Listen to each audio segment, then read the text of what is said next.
ತೆಂಗಿನ ಮರ ಬೆಳೆಯಲು ಹೇಗೆ ಎಳೆಸಾದ ಹಿಗ್ಗದ ಗರಿ ಅವಶ್ಯಕವೋ ಅದರ ಹಾಗೆಯೇ ಆಧ್ಯಾತ್ಮಿಕದಲ್ಲಿ ಬೆಳೆಯುವುದಕ್ಕೆ ಒಂದು ಗುರು ತುಂಬ ಅವಶ್ಯಕ. ಒಂದು ಗುರುವಿನಿಂದ ಮಾತ್ರ ಒಬ್ಬ ಆಧ್ಯಾತ್ಮಿಕ ಬೆಳವಣಿಗೆ ಹೊಂದಲು ಸಾಧ್ಯ. ಅಡಿಗಳಾರ್ ಕಾಲದಲ್ಲಿ ಬಾಳಿದೆವು ಎಂದು ಹಿರಿಮೆಯಿಂದ ಹೇಳಿಕೊಳ್ಳುವ ಕಾಲ ಬರುತ್ತದೆ.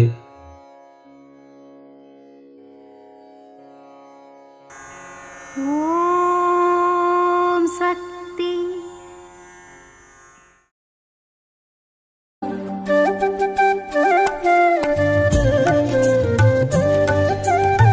ವಿವರಣೆ: ತೆಂಗಿನ ಮರದಿಂದ ಚಿಗುರುವಂತಹ ಎಳಸಾದ ಹಿಗ್ಗದ ಗರಿಯು ಮುಂದೊಂದು ದಿನ ಮರವಾಗಿ ಬೆಳೆಯುವುದಕ್ಕೆ ಅವಶ್ಯಕವಾಗುತ್ತದೆ. ಅದರ ಹಾಗೆಯೇ ಒಬ್ಬ ಗುರು ಇಲ್ಲದೆ ಆಧ್ಯಾತ್ಮಿಕದಲ್ಲಿ ಬೆಳವಣಿಗೆ ಉಂಟಾಗುವುದಕ್ಕೆ ಯಾವುದೇ ದಾರಿಯಿಲ್ಲ.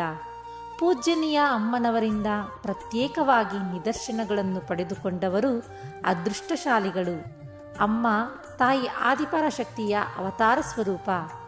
ಆದಿಪರಾಶಕ್ತಿ ಆಧ್ಯಾತ್ಮಿಕ ಸಮಿತಿಯ ಏಕೈಕ ಗುರುವಾಗಿ ಅಮ್ಮ ಮಾತ್ರವೇ ಬೆಳಗುತ್ತಾರೆ.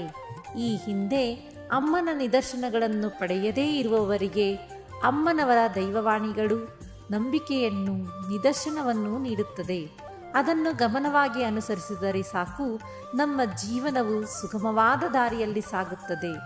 ಅಮ್ಮನವರನ್ನು ನಿಮ್ಮ ಗುರುವಾಗಿ ಸ್ವೀಕರಿಸಿಕೊಂಡರೆ ಅವರು ನಿಮ್ಮೊಳಗೆ ಇದ್ದು ನಿಮ್ಮನ್ನು ನಿದರ್ಶಿಸುತ್ತಾರೆ. ಮರವತ್ತೂರಿಗೆ ಬಂದು ಗುರುಪೀಠದ ಮುಂದೆ ನಿಂತು ಅಮ್ಮನವರ ಬಳಿ ಮನಸಾರೆ ಬೇಡಿಕೊಳ್ಳಿ. ಅನುಗ್ರಹವು ನಮಗೆ ಜನ್ಮ ಸಾಫಲ್ಯವನ್ನು ಪ್ರಾಪ್ತಿಯಾಗಿಸುತ್ತದೆ. ಓಂ ಶಕ್ತಿ.